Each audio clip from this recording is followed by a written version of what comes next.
Hello mayam mayam puna magpu aigi channel da taramna uchari mayam hojikse ai maning da chalu doine bako na hanong maina video ma da khoi poch maning da pochai thabadu aduda hojik kyam chawrage hauraba kholaba aduga phadigom thabadu su hauraba mayam ai balting ne pura chaline bako khoi se lai duk thana balting ne bado siga horen pura chala di phadigom tilho gada siga hachela pula chaine ba dilao yang chale sila o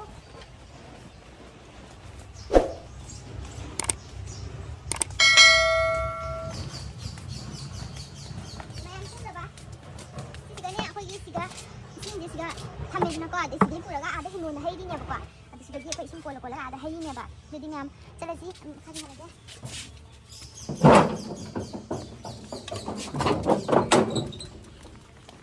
ido poche mole heuda bani amko hojikti jeng sang sang e puna mai ge du ma pai ge puna sang sang ne na hamu aina jengan badadi ama bu thau da bani leibang na tu bani amko labuk se hojikti jeng mai ge pudi sang sang e siga le de khoi gi do khoi hingon do siga le de su siksa ka sum thau da bani da na ko da hojikti jeng kole hawai mari chatpi aduga gi lao thadi kom do kyam haura gi jeng si ya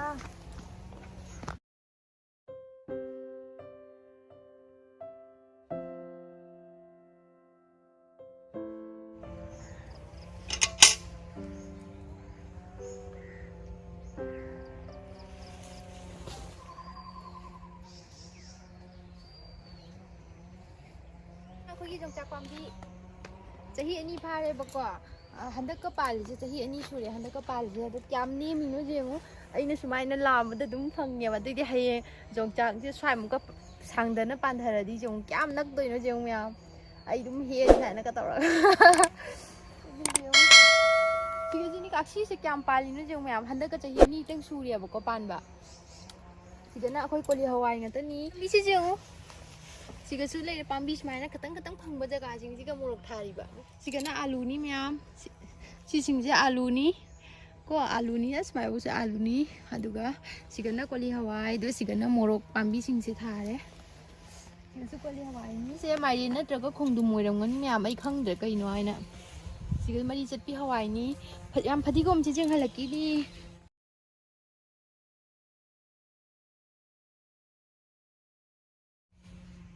khoi gi doi ni phadi gom si su di jam tha de da myam asi ta ni khoi yam ai hu ji phadi gom phoi ra kya ba ko yam ai han phadi gom phoi gi ke asi gi phadi gom si na he na chaw ba he le ba ko atai ani se khara pi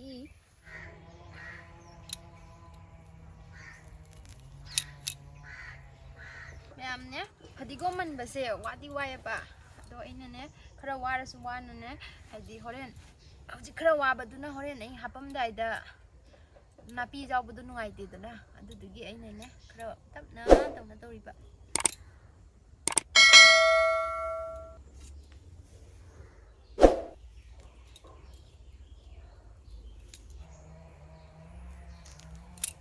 ma'am लाइंगे सिगा खरा जाम फोजन रगे ना फोइबा चरा अनि अहुम गिदी फोइ रगे बार बार लाखपदो अखोइदी मनिंग न को बार बार लाखपदो इथंत सुंगमदे मी अनि नत्रदी अदुदुगी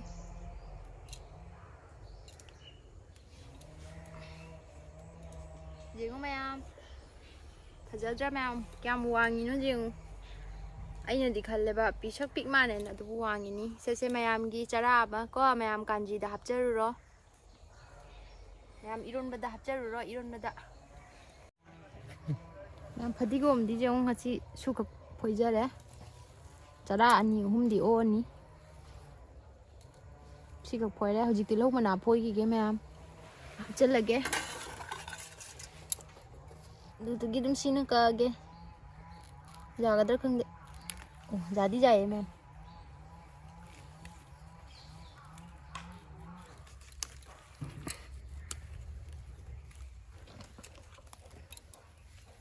मैम तिलौ मनागा फदिगोम तना बाल्टिंग मचा से थंदोरे तुम आई मैम आई आज जुम जौरगा ममु मैम सिगना अखोई ममांग लमगी केनोनिया बको हिंगोनी सिसु ममांग लमगी हिंगोन मचानी अदुगा सिगना ꯍꯩ ꯂꯦꯕꯨ ꯖꯦꯟꯗꯦꯝ ꯀꯔꯤ ꯀꯔꯥ ꯂꯣꯏꯅ ꯁꯤꯒꯗꯤ ꯃꯈꯟ ꯖꯥꯠ ꯁꯨꯔꯦ ꯑꯗꯩ ꯀꯣꯂꯤ ꯍꯋꯥꯏꯁꯨ ꯊꯥꯏ ꯁꯤꯁꯦ ꯀꯣꯕꯤ ꯕꯗꯥꯟ ꯀꯣꯕꯤ ꯐꯨꯜ ꯀꯣꯕꯤꯁꯨ ꯊꯥꯕꯅꯤ ꯌꯥꯝꯅꯕꯨꯗꯤ ꯄꯥꯛꯇꯦꯕꯀꯣ ꯑꯗꯨꯏꯁꯨ ꯑꯗꯨꯝ ꯊꯥꯏ ꯁꯤꯒ ꯌꯣꯡꯆꯥꯛ ꯄꯥꯝꯕꯤ ꯑꯩꯈꯣꯏ ꯌꯣꯡꯆꯥꯛ ꯄꯥꯝꯕꯤꯗꯤ ꯌꯥꯝ ꯄꯥꯜꯂꯤ ꯃꯌꯥꯝ ꯌꯣꯡꯆꯥꯛ ꯄꯥꯝꯕꯤꯗꯤ ꯑꯩꯈꯣꯏ ꯌꯣꯡꯆꯥꯛ ꯄꯥꯝꯕꯤ 10ꯔꯣꯝ ꯄꯥꯜꯂꯤ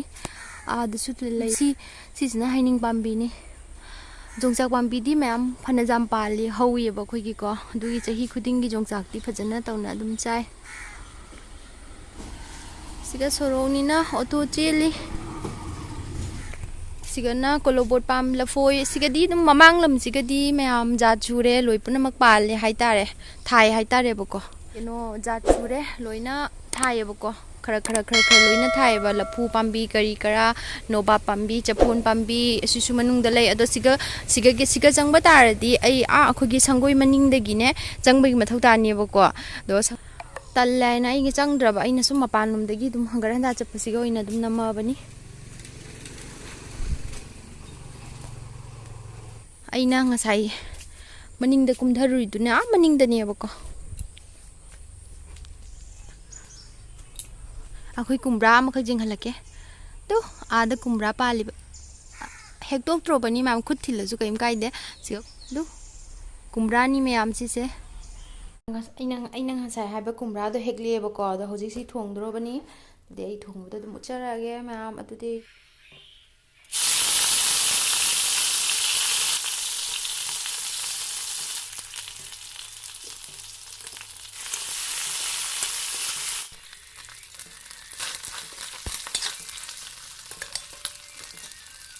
ngasai fadigom dusu hapchale fajana hawani ma'am manam kunung sima chakla mana loyedi ma'am आई चाक खाइदोंनबा तौरगे होजि चाक याम लामे मनम से ताबदा इंधम थागी हिंजांगनिनको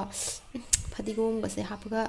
मनम से याम नुसिबा चाक से लामना लोरे मैगी वीडियो से यंगबदा नुंगाइ बिरगदी मैम लाइक तो बिरमो सब्सक्राइब तो सिनबिरमो मैमना तुति बाय बाय